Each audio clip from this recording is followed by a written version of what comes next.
This is Game Night with Josh Hennig on 97.3 ESPN and the free mobile app. Now, live from the Matt Blatt Kia Studios. What a move! Here's Josh Hennig. It's a very special edition of Game Night here on 97.3 ESPN. Eagles-Giants game coming up tonight. Thursday night football. Big time. Well, it's big time just because whoever wins is going to have 2 wins and be in the driver's seat to potentially win the division. Which, if you're an Eagles fan, the last thing you need on your conscience is to lose to the Giants. Ain't that the truth? Of course, we got Andy McNamara joins us every Thursday to talk fantasy football, also NFL. Yeah, I've been told by a little birdie that he might have a DraftKings showdown lineup for you for tonight's Eagles-Giants game. So while you're rooting for your Eagles or a handful of Giants fans out there, you maybe throw a little DFS action in there as well with the game.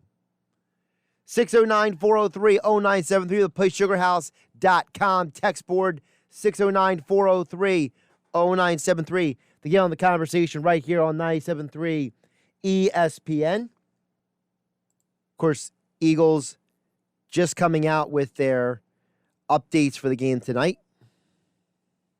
Looks like we're going to have Nate Herbig at right guard, something that's been talked about on the Sports Bash all week long. A big reason why you should be listening to football at 4 each day on the Sports Bash, whether it's Andrew Checo, whether it's Adam Kaplan, whether it's Jeff Mosher, all the guys, they're here telling you. Sua Opeta. It looks like he's going to be at left guard, Nate Herbig at right guard. And it shouldn't be a surprise because the Eagles have been moving and shaking and bouncing back and forth all over the place when it comes to that offensive line. But Nate Herbig did say earlier this week that he didn't care where he played. He would just go out there and get the job done, which you got to give the hat tip to the guy. I mean, overall, if I would have told you at the beginning of the year that Nate Herbig would be playing in every game this season, you'd probably tell me that the Eagles' season might be lost. Well, thanks to Dak Prescott also being injured, the Eagles' season is not lost, and Herbig has actually done an admirable job overall despite their 1-4-1 record on the year.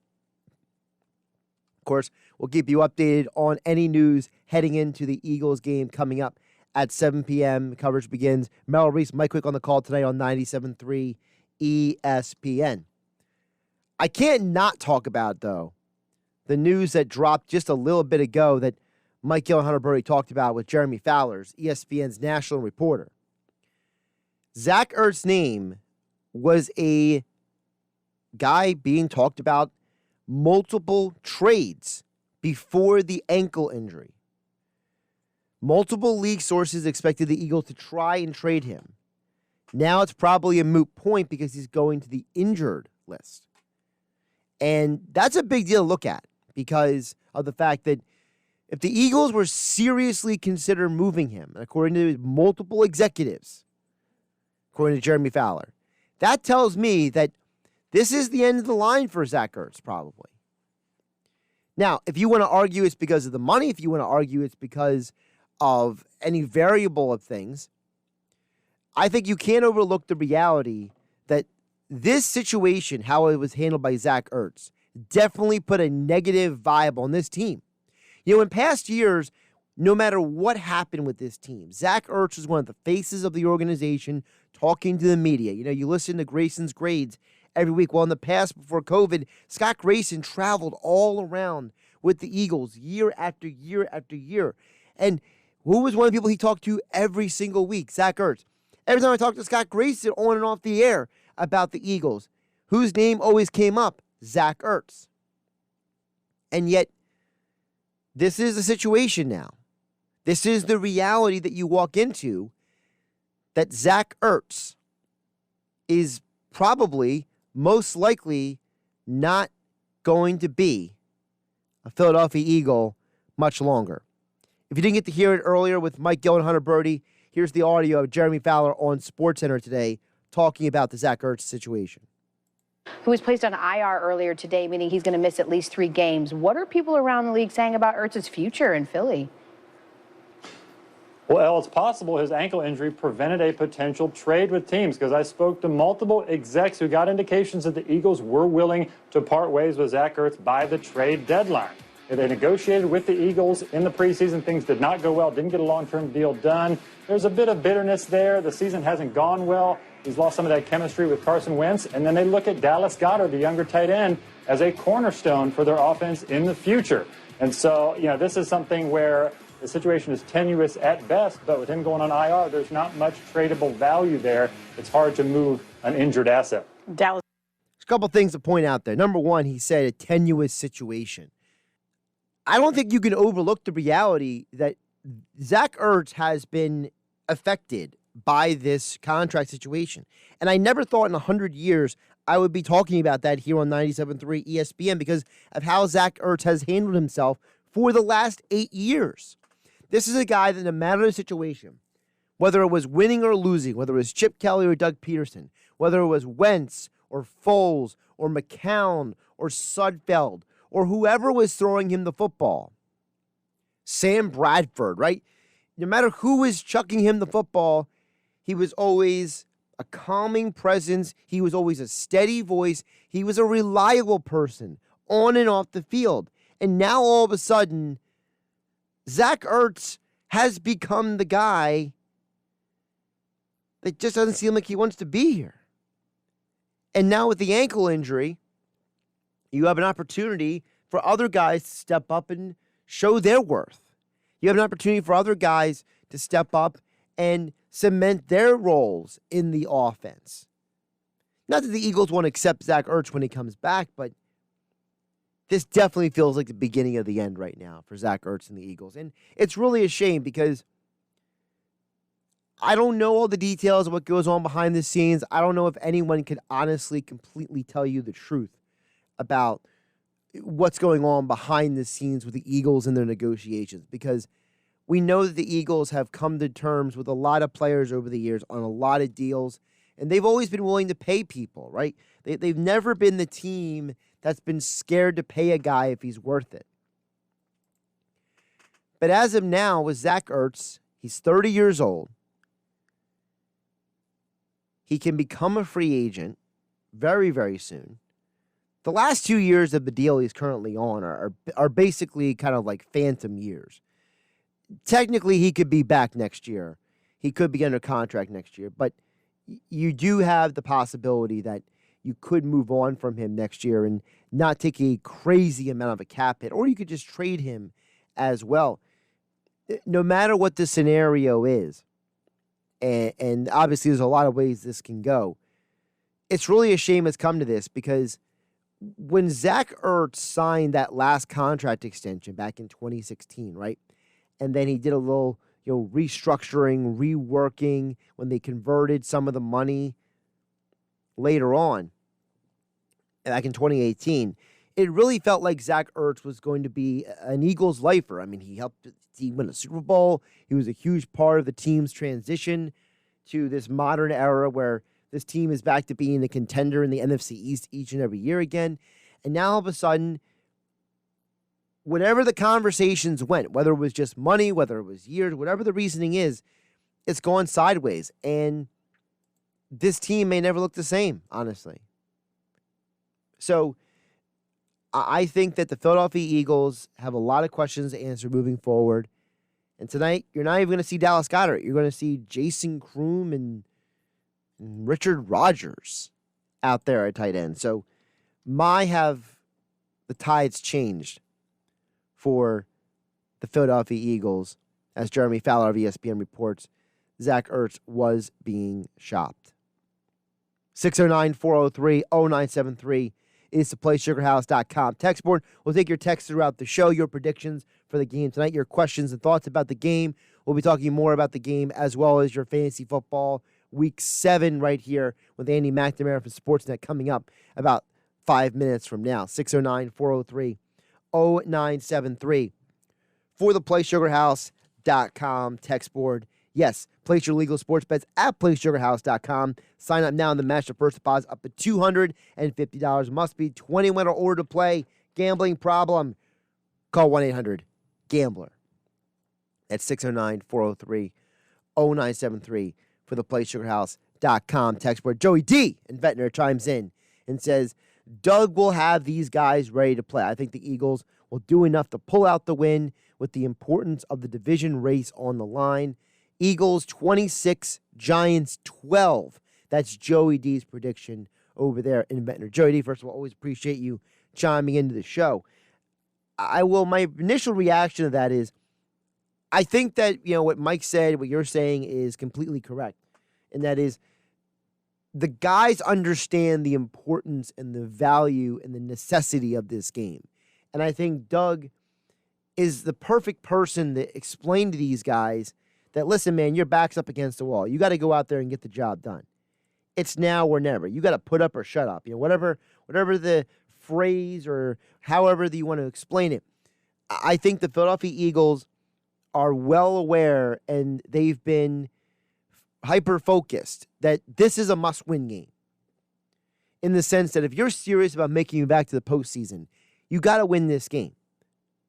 And if you win this game and the next one and then get the bye, you're in a position to basically control the division the rest of the year. And for the Philadelphia Eagles, they need to control the division. Let's be realistic. This is a division that you should win at this point. Without Dak Prescott, you have definitively the best quarterback in the division. You definitively have let's be realistic. The Eagles probably have the most offensive line depth considering how many guys can play, not named Jamon Brown at this point in time. You got Jordan Mailata. The guy never played football in his life before he got to the NFL, and now he's out there starting left tackle for each and every week, and he's not a turnstile out there. He's way better than Jamon Brown was in his that was just pathetic this past week. The Eagles, okay, they don't have the best wide receiver core, but they have a group of wide receivers that Carson Wentz can trust. The Eagles don't have the best linebackers. No, they don't. But they certainly have the case for being about the best, one of the best defensive lines in the division. They have one of the best abilities to get to the pass rusher. They're top 10 in the NFL in quarterback pressures, hurries, as well as quarterback hits and sacks. They're tops in all those categories. So you know that the Eagles are a team that can play defense. And with Mills and Parks, with McLeod and Maddox and Slay in that secondary, I think we all can agree that the Eagles have a better secondary than the Giants and the Cowboys. So this is a division the Eagles need, must, should win, and it has to start tonight. Tonight is the message that has to be sent for the Philadelphia Eagles. 609-403-0973 for the PlaySugarHouse.com. Text board 609-403-0973 to get on the conversation right here on 97.3 ESPN. I'll give you my keys to the game and my pick for the Eagles game tonight. Tell you what I think is going to happen. For what it's worth, the last 3 games, I've gotten them right with the Eagles. I told you the 49ers would lose to the Eagles. I told you the Steelers and Ravens would beat the Eagles. So you might want to stay tuned. 20 minutes from now, I'll explain to you where my pick is going and why here on Game Night on 97.3 ESPN.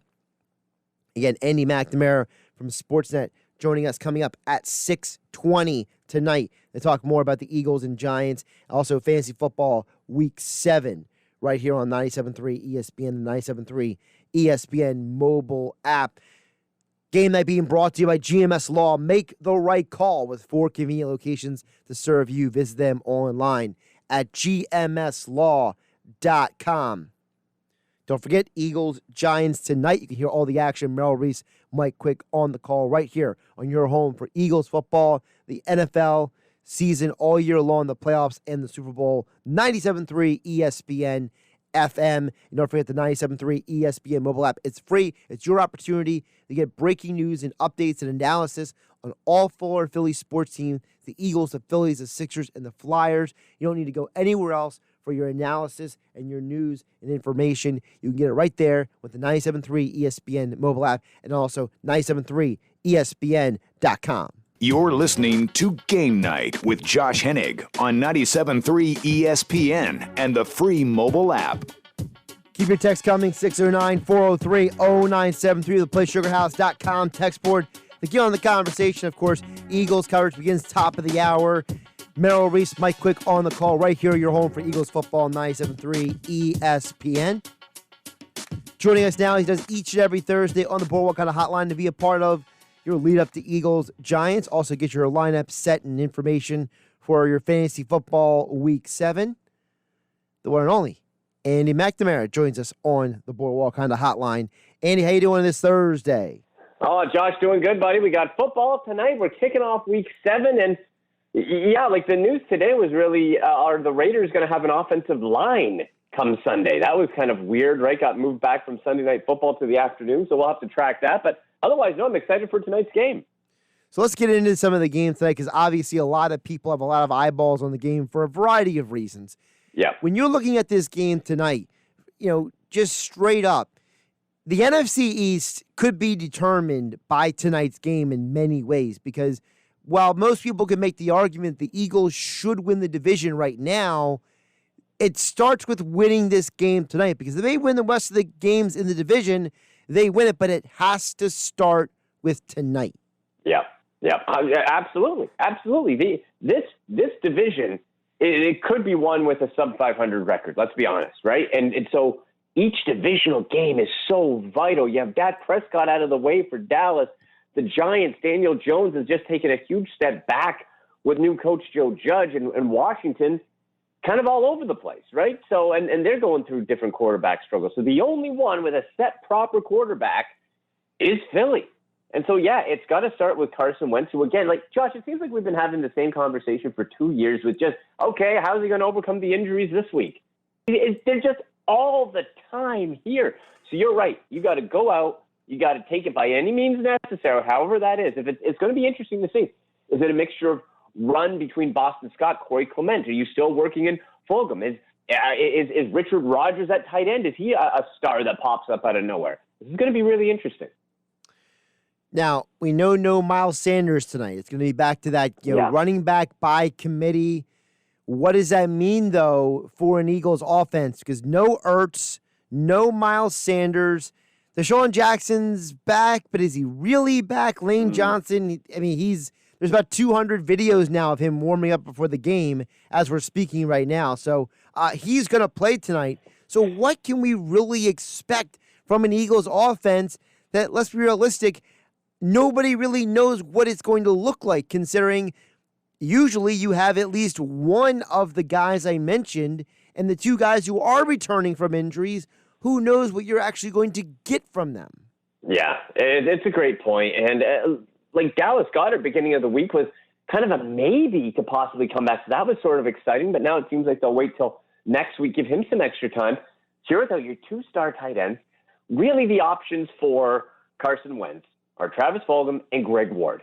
And I still think people are underestimating Greg Ward from what he did last year, earlier in the year. Now, the targets have certainly shifted, but now without Miles Sanders there, I'm wondering how it is, because especially if we're looking at the fantasy football side of things, and you got Boston Scott, who everybody fell over themselves to pick up in week 1 and was a fantasy dud, what's that going to mean? Because it was a very underwhelming committee week 1 between Scott and Corey Clement. So is it a combination of that? Like, I feel this is going to be probably a low-scoring game, and probably not one that many fantasy owners want to invest too heavily in player-wise.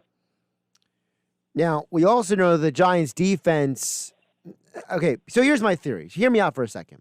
Okay. I know people are acting like the Giants' defense is kind of somewhat maybe better in recent weeks. You know why I think the Giants' defense has played a modicum better than last year? It's because Brett Bielema is on that coaching staff. Brett Bielema is one of the most psychopath coaches on the planet. He would try to get into fights with people when he was coach at Arkansas with the media. I mean, that guy just goes around screaming and yelling. He's one of these throwback guys, get off my lawn guys.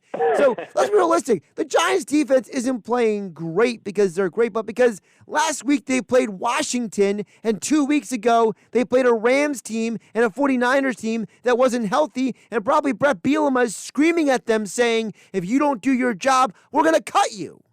Right. Yeah, like the passion certainly looks like it's been turned up a notch, right?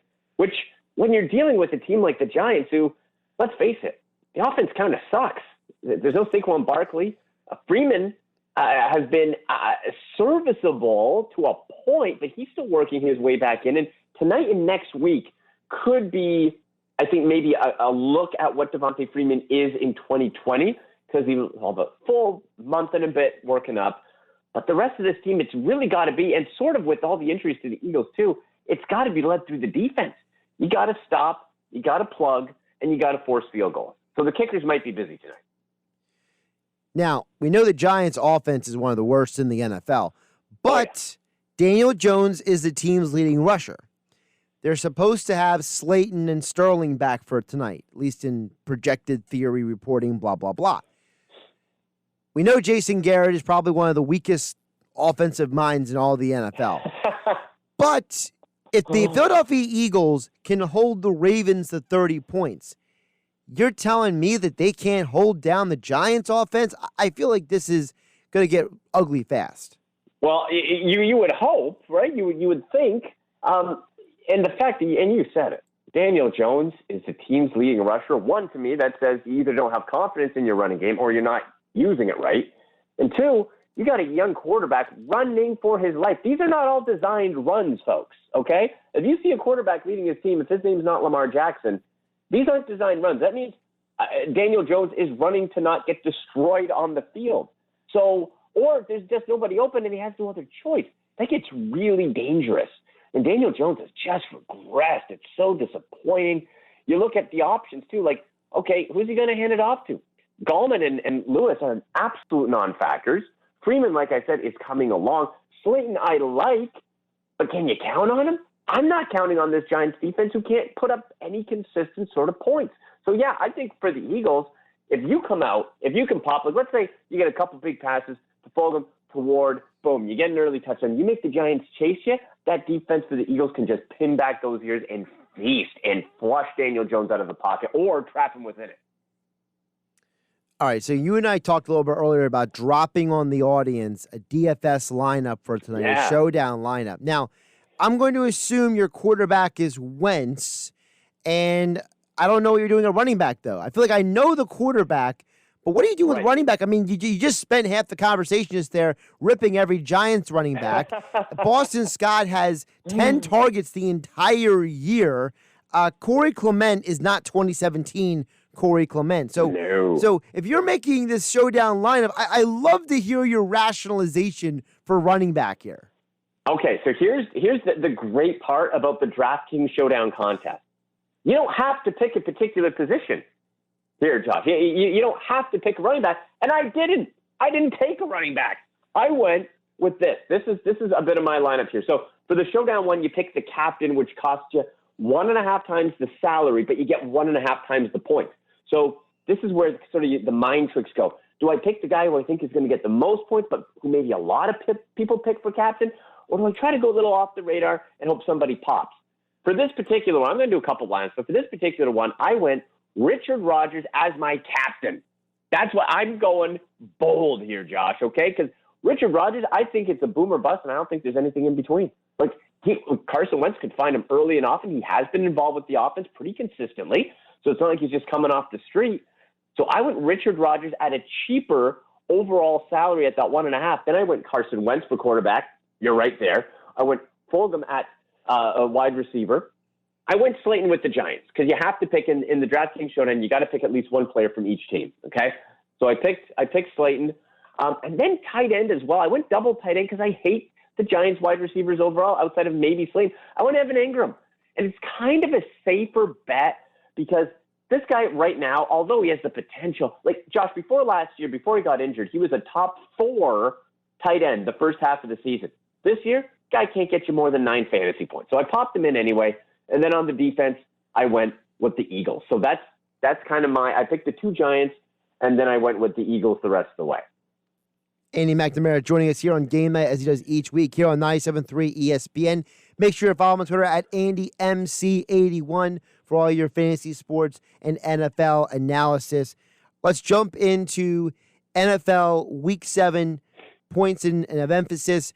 Obviously, we have to start with the news that came out earlier today. The NFL took the Raiders-Bucks game off of Sunday Night Football with the idea that they may have to move that game. Currently, for those who don't know, the entire starting offensive line for the Raiders is in quarantine. The theory is that they have to quarantine for 5 days. Well, 5 days puts you right at game day on Sunday. The Raiders are hoping that they have at least most, if not all, of their linemen cleared by then. If not, the NFL is leaving the door open for a Monday or Tuesday. So if you are a owner, if you have Raiders or Bucks, maybe you're a Tom Brady owner, maybe you are a Josh Jacobs owner, right? If you're an owner on either of those 2 teams, what do you recommend? Boy, this is so tough because, like you said, you're not going to know until late Saturday, maybe even game day, right? So actually, for my Saturday Sleepers article for Sportsnet that I put out, I originally, beginning of the week, I kind of like target some people early and then see how the week progresses. I was going to go Derek Carr because of what he's produced, averaging 23 fantasy points the last 2 weeks. I'm taking that off the table. If you have a bum offensive line, you got to downgrade Josh Jacobs. You got to downgrade Derek Carr. You have to downgrade just about everybody, right? So for me, I'm going to fade on every Raider if you can. Now, if you have someone like a Darren Waller, you're going to have to play him. If you have Josh Jacobs, you're probably going to have to play him.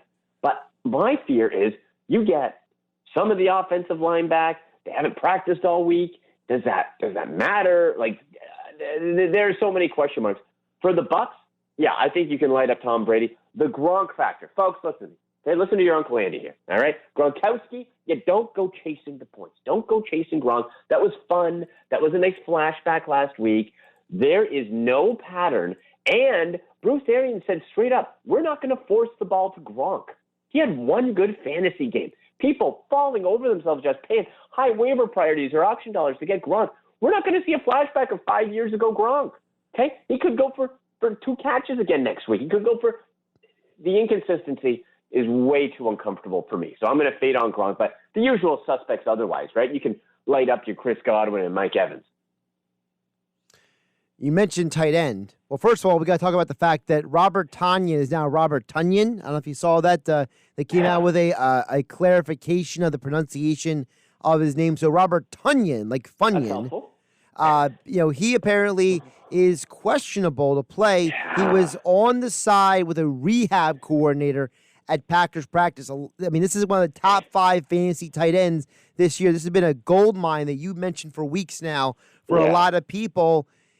If there's no Robert Tunyon this week, is there somewhere else people can go for tight end production, considering, as we mentioned earlier, no Zach Ertz and a lot of other guys, Darren Waller, questions if the game is being played on Sunday? Yeah, this is a disaster for the tight end situation if Tunyon doesn't play. Absolutely. And even while I would certainly still suit him up, with Devontae Adams back in there, it does downgrade him a little bit as well. Here is your deep sleeper, okay? He's $4,100 on your DraftKings lineup. He's not going to break the bank. The caveat being, this dude's got to score you a touchdown or it's not going to work out for you. Darren Fells of the Houston Texans. Jordan Akins is out. Fells, the last 2 weeks with Akins gone, and this is a pattern from last year also, when he played starting snaps, Deshaun Watson looks his way, the dude gets touchdown. He might only have 2, 3, 4 catches. Now, he had 6 last week. He balled out last week, but he's going to get you short yardage, few catches, and a touchdown. So we're looking sort of at that floor of, if he gets that touchdown, 11 to 14 fantasy points with maybe an up jump from there if he gets a few more receptions. So that would be the safest pick. I think he's only owned in 14% of ESPN and Yahoo leagues. So that's somebody readily available who has been producing the last 2 weeks, and we can see from last year, Deshaun Watson is comfortable with against Green Bay. Let's jump over to wide receiver, a guy who's on a garbage team but somehow finds a way to be a productive guy. He's had double digits in every single game he's played this year. That's Jamison Crowder, a DNP at practice today. He's projected to be questionable this week. They're going against Buffalo, which I think is a better defense than Arizona, but I digress. What do you do if you're someone who is invested maybe some of your roster on Jamison Crowder, basically the only valuable Jets option on a garbage team? Yeah, that's it. The only player you should even think about on the Jets is Crowder. That's not news. That's fact. If he's gone, I'm immediately looking to the other side of the ball here versus Buffalo, and I'm going Cole Beasley. Like Josh, and especially, look, Crowder's only really relevant, a little bit more standard this year, but highly in PPR. If we're going half point or full, Cole Beasley, still owns only 30% of Yahoo leagues. Okay, he's a cheap buy on DraftKings. I've been talking to this guy up as waiver ads and sleeper picks the past 2 weeks.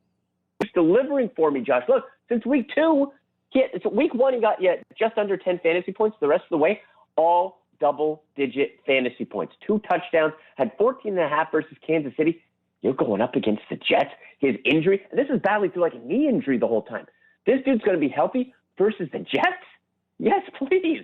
This is going to be great. Cole, if you're a Crowder owner, go to the other side, who they're facing, and get yourself some Cole Beasley. Let's jump over to quarterbacks here. Obviously, there's people who have a lot of questions what to do with quarterbacks. Bye weeks are coming and going.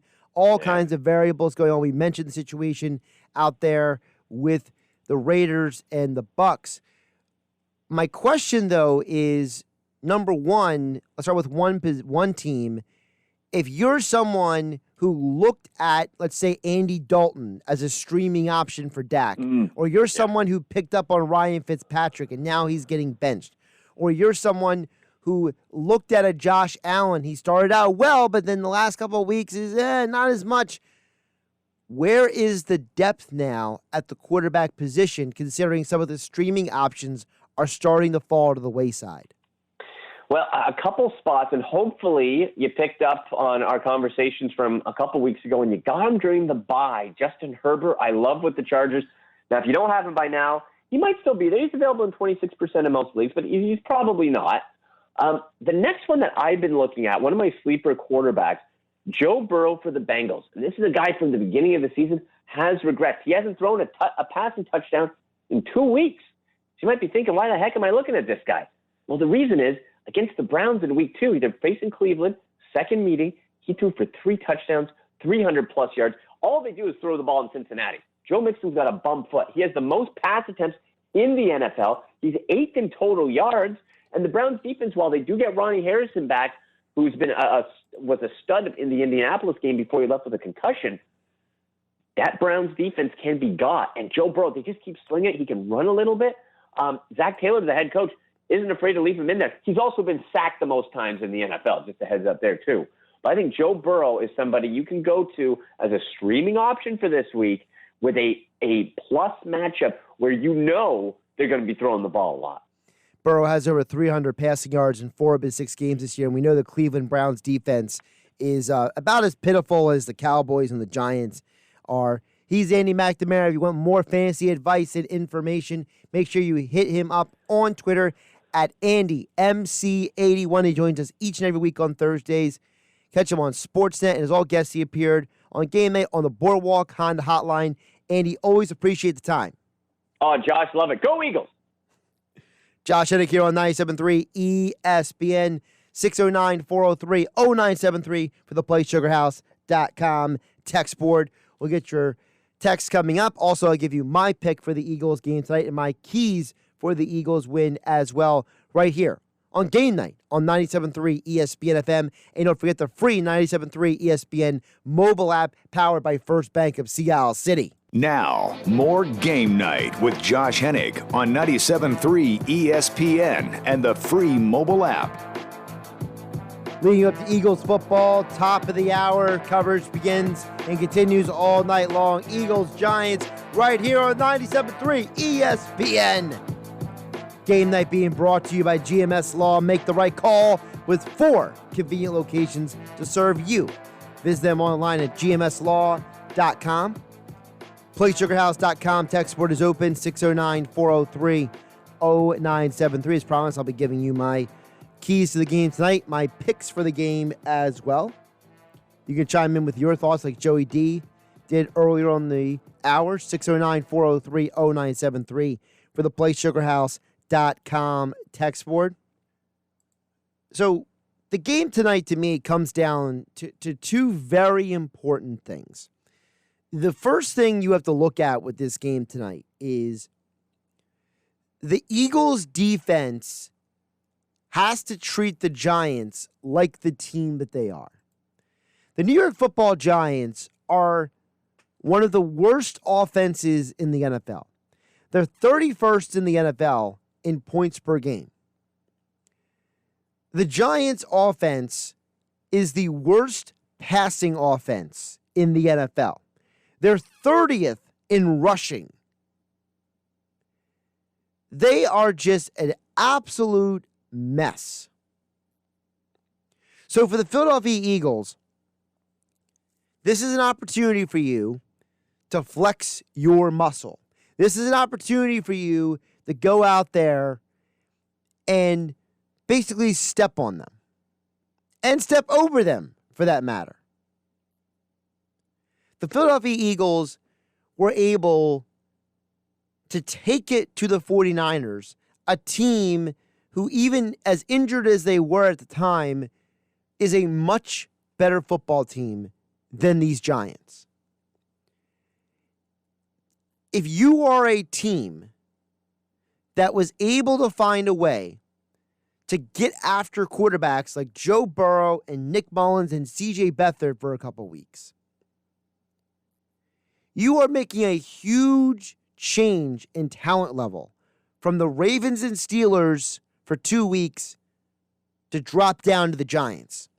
This should be a game that guys like Brandon Graham and Fletcher Cox, Javon Hargrave, Josh Sweat, Vinny Curry, these guys should go nuts.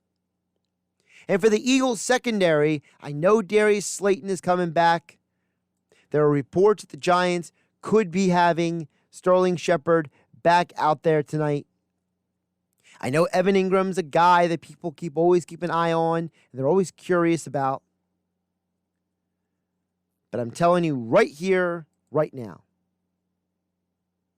I do not believe the Giants have weapons that are any scarier or any better than what the Ravens or Steelers bring to the table. And now that you are supposed to have a team who has their complete starting secondary unit out there with Avonte Maddox and Jalen Mills and Will Parks and Roddy McLeod and Darius Slay. Key number one, the Eagles got to stomp on the Giants' offense. The number two thing that has to happen is Carson Wentz can't turn the ball over. If Carson Wentz doesn't have any fumbles, doesn't have any interceptions, has a clean football game, goes out there and just does what needs to be done and takes what the defense gives him, I think this team has a chance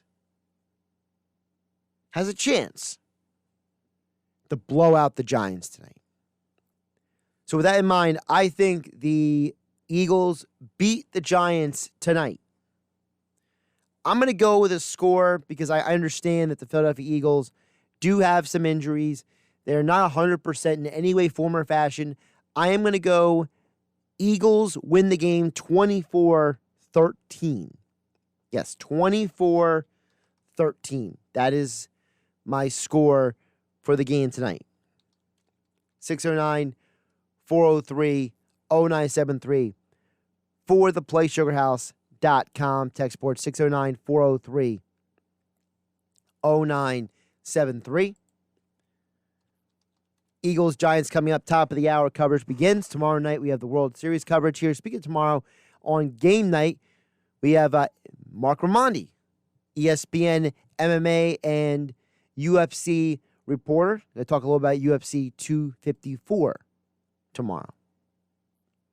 We get to the text board right now, 609-403-0973. Text chimes and says, Mr. Josh. I don't think anyone's ever called me Mr. Josh before, but I appreciate it. He says, Did you just say the Browns defense is just as bad as Dallas with 3 question marks? I did say that. Now, I understand that there are people out there who probably going to look at me sideways and say that that's just ridiculous. But listen, the Dallas Cowboys have allowed the 5th most total yards in the league. So they're not even the worst in that category. The Cleveland Browns are 10th. The difference is under 300 yards. The Dallas Cowboys this year have had 14 passing touchdowns against them. The Cleveland Browns have had 13. How about the running game? The Dallas Cowboys are tied for the most rushing touchdowns against this year with 10. Cleveland Browns slightly better at 8. The Dallas Cowboys have allowed the most points against them in the entire NFL at 36.3 this season. The Cleveland Browns are marginally better at 31.2 points per game allowed this year. That's 30th in the NFL. The Cowboys are 32nd. So, yeah, the Browns defense, Cowboys defense, it's pretty close. It's about the same. It's pretty lines up right there. Just saying. 609-403-0973, theplaysugarhouse.com. Text board. Texture says, good pick, Josh. I'm going Birds 24-7 for the game tonight.